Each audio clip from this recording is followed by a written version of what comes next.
So I'm going to finish the first chapter, The Circle of the 12, out of this book, John Essex writings.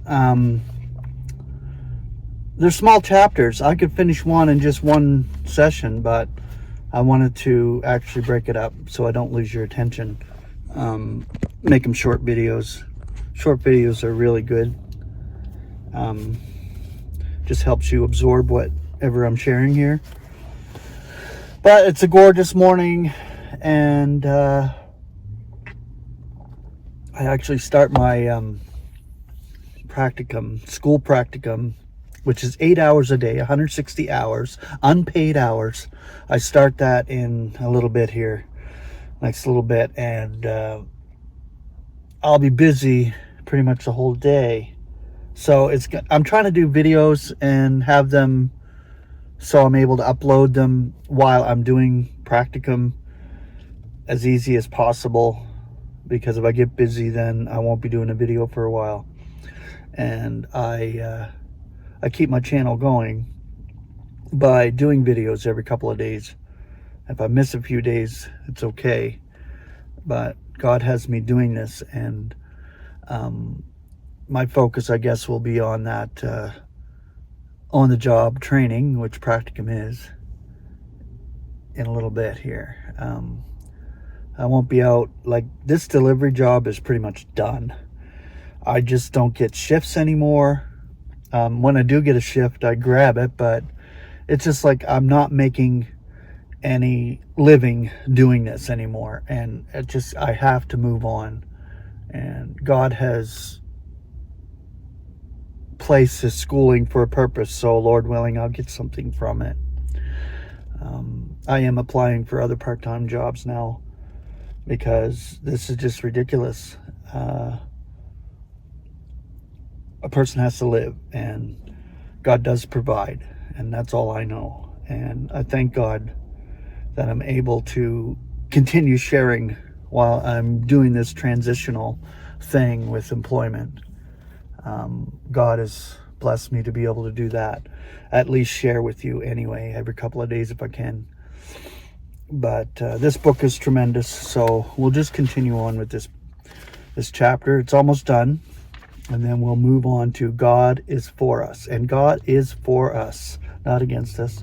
He is for us through every trial and affliction and necessity in this life is a learning lesson and a stepping stone toward a greater glory. So God is definitely for us, and we can be thankful for his love and grace, and that grace is what's sustaining us through everything in this life. Okay, so continuing on. But before power could be returned to them, this is the 12, it was essential that the ordained number of 12 be restored. And so Matthias was chosen by lot to fill the place of Judas Iscariot. This is described for us in Acts chapter 1, verse 26. And the very next verse tells of the coming of the Holy Spirit, and with it, the gift of tongues, in addition to the powers previously possessed. How bold are the disciples now? And what a time of rejoicing is this for them. For the kingdom has again drawn nigh, and is even at the door. Peter, with a full heart, declares that this manifestation of the Holy Spirit is actually that which was referred to by the prophet Joel when he spoke of the last days that were to precede the advent of the Lord.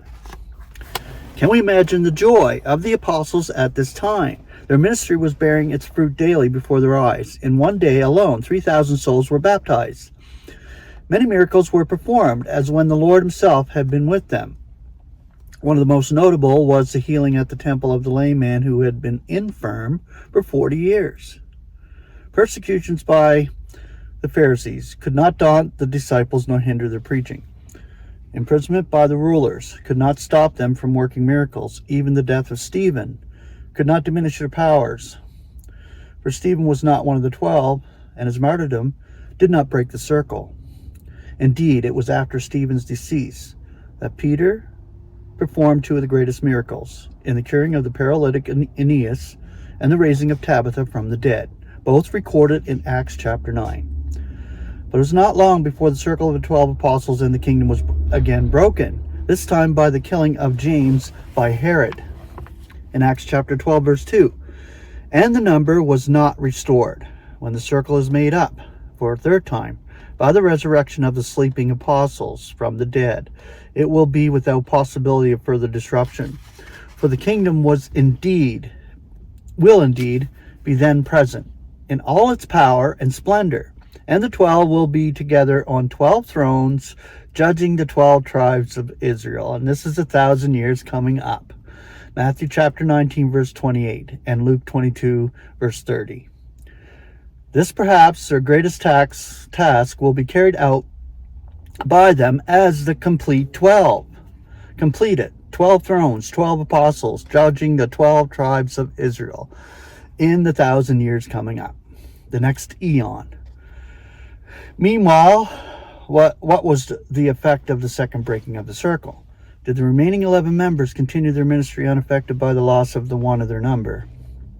We find the answer in the experience of Peter, who was thrown into jail. When the apostles had been imprisoned before, the jail could not hold them. They had been released the same night. Acts chapter 5, verses 17 through 21. And the next morning, were speaking in the temple as boldly as ever. With that memory still fresh, do we suppose that Peter would sleep on the first night after he was thrown into prison again? But these were the days of unleavened bread. Acts 12:3.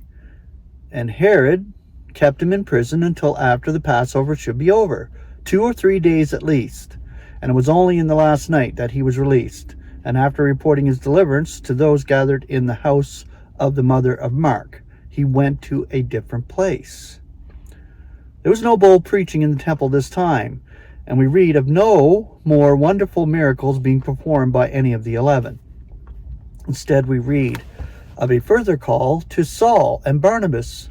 For in Acts 13:2, the Holy Spirit said, "By all means sever to me Barnabas and Saul for the work to which I have called them."